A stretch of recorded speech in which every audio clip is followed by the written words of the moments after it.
Bonjour à tous, c'est Tolo et je suis le fondateur de ce podcast qui a pour but principal de vous donner des clés pour l'accomplissement de vos objectifs. Et ici, on va parler d'état d'esprit, de motivation, d'action, d'attraction, de la mécanique du succès et tous ces paramètres qui nous permettent de manifester des résultats dans notre vie. Aujourd'hui, j'ai envie de vous partager une petite anecdote assez drôle que j'ai vécue tout récemment. En fait, vous ne le savez pas parce qu'on ne se connaît pas forcément dans l'intimité, mais je vis dans 3 pièces sur Paris, donc je vis seul et ça fait quelque temps que je me dis, est-ce que je ne ferais pas une coloc pour vivre une expérience avec quelqu'un qui est dans mon feeling, pourquoi pas? Et j'avais le choix, évidemment, vous l'imaginez bien, entre Airbnb ou faire une coloc. Et depuis tout ce temps, j'ai testé un peu Airbnb, mais ça me botte pas trop de gérer la logistique et de voir des gens défiler différents. Et par contre, parfois, j'ai hébergé quelques amis pendant un certain temps et je trouvais ça intéressant de partager un bout de vie, en tout cas, avec des personnes qui vibrent un peu au même niveau que nous.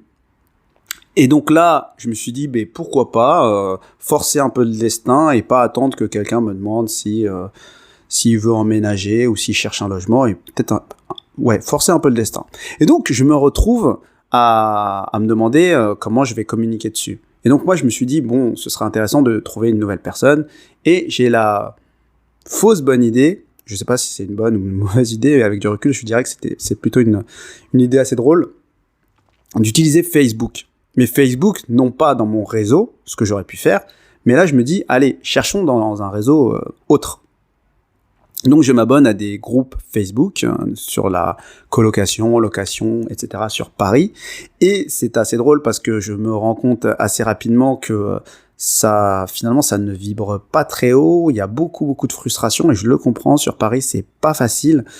Et donc il y a tout le monde doute de tout le monde, et des proprios et des locataires, et je vois passer des posts. C'est vraiment des groupes avec beaucoup de monde. Il y a 180 000 personnes sur le groupe que j'ai targeté en premier.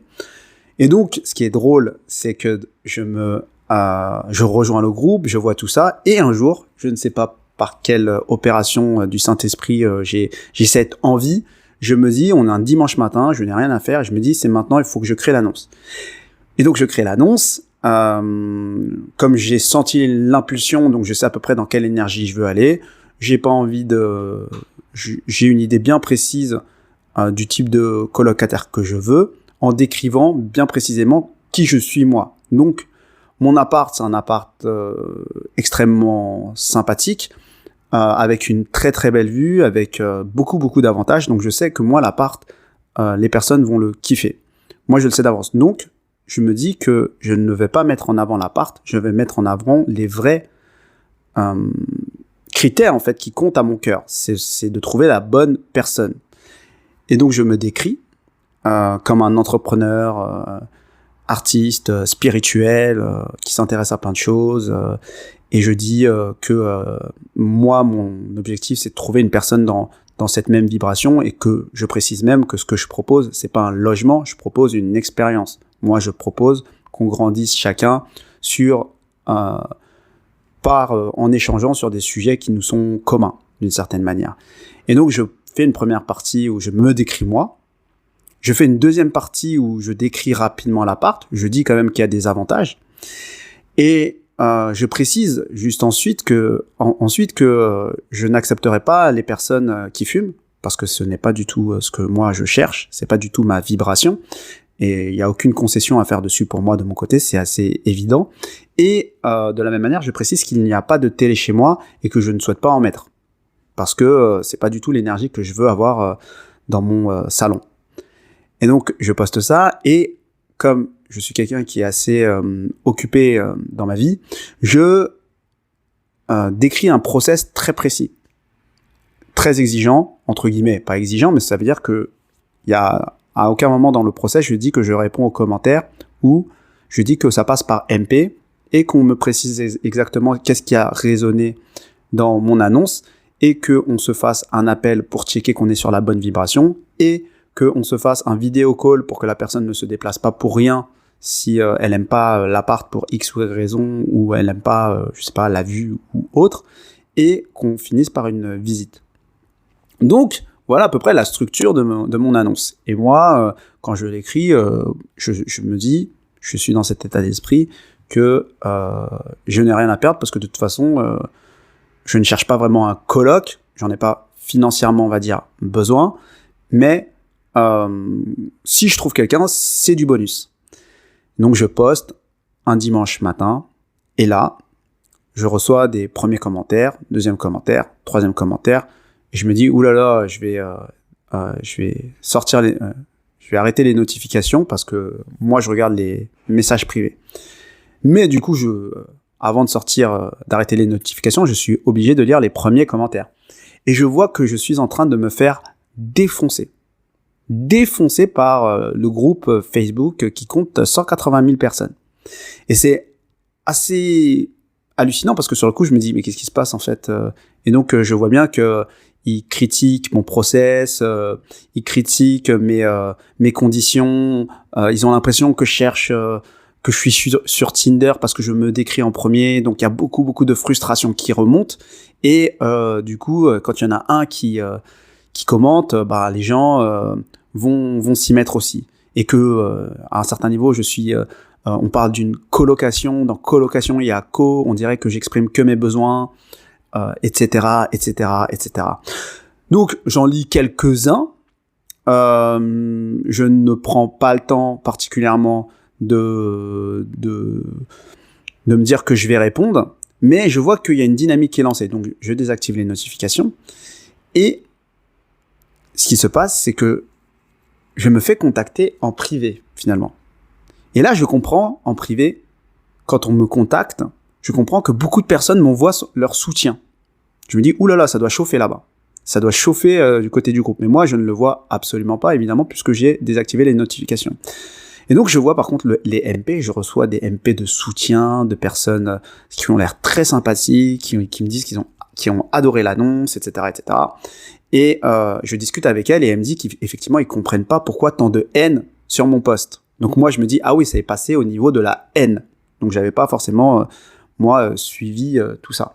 Et ce qui a été très drôle, en fait, et ce qui a été très apprenant dans cette anecdote, c'est que c'est des personnes assez incroyables qui sont venues me contacter. Déjà, moi, en tant que mec, je constate, très bizarrement, que c'est des femmes très, très, très charmantes qui viennent me contacter, et des femmes qui n'ont pas besoin du tout de contacter n'importe qui sur Facebook comme ça, parce qu'elles doivent être extrêmement sollicitées. Et je constate que, d'ailleurs, je vais le dire à 100%, c'est des femmes.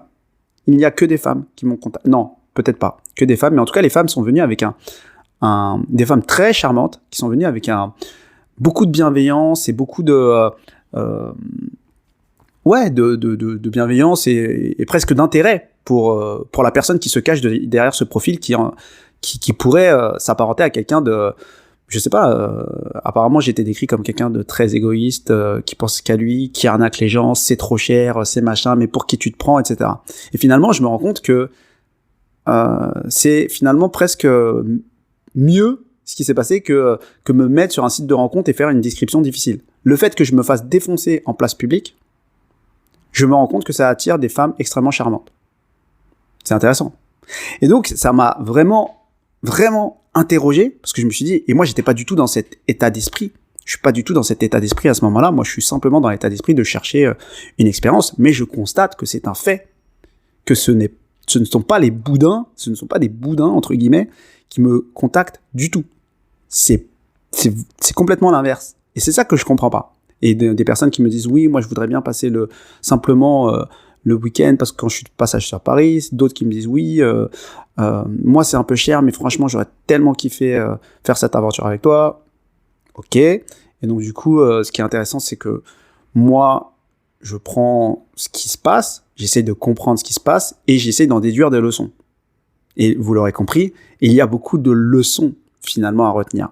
Donc il y a des leçons du coup déjà dans le rapport homme-femme évidemment, je vais pas forcément détailler ça, mais il y a surtout des leçons dans la façon dont on mène sa vie, et presque dans le business aussi. Mais on va quand même un peu détailler du coup. Parce que qu'est-ce qui se passe? C'est que moi, je n'ai aucune attente. Rien. Donc je fais le post qui me plaît. Je suis pas en train de me dire je vais être le méchant ou je vais être le gentil. Je pose mes conditions. C'est moi qui offre, en tout cas à ce groupe, une proposition. Après, ils en font ce qu'ils veulent.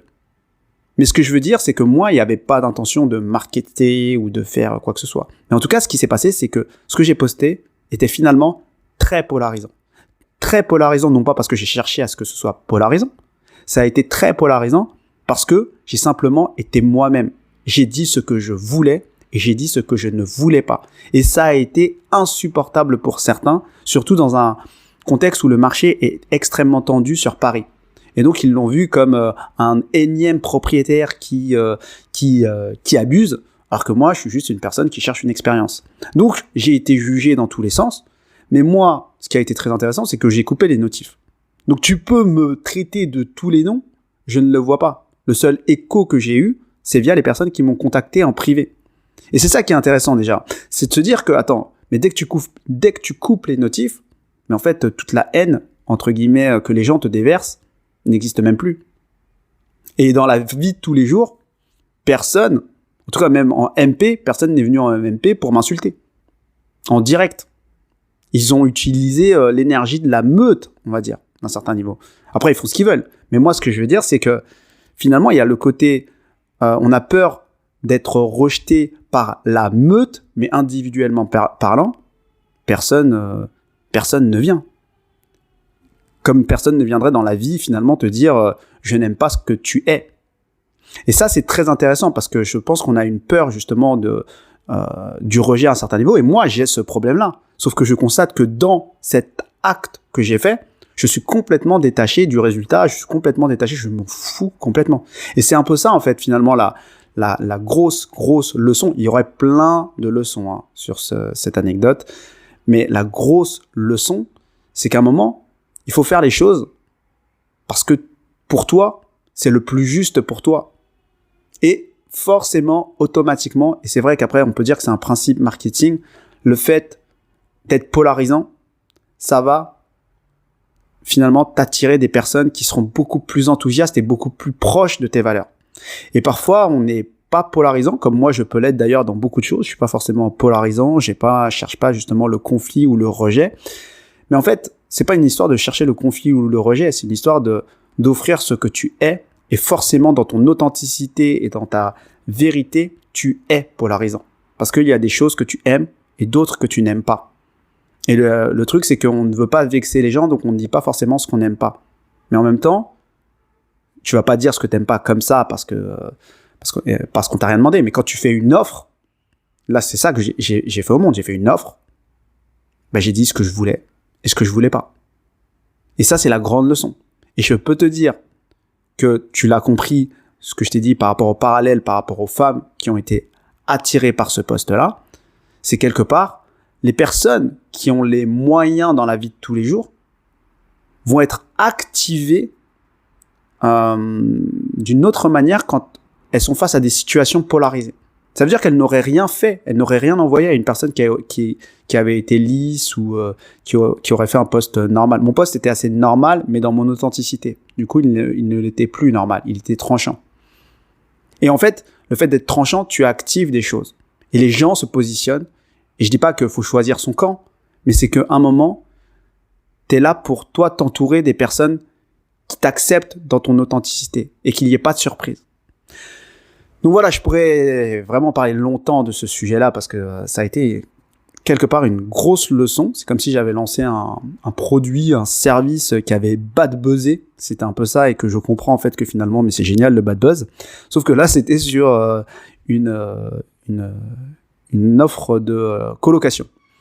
Donc voilà ce que j'avais envie de te partager. Donc en tout cas, n'hésite pas à commenter cet épisode si ça t'a interpellé ou si t'as vécu des choses similaires.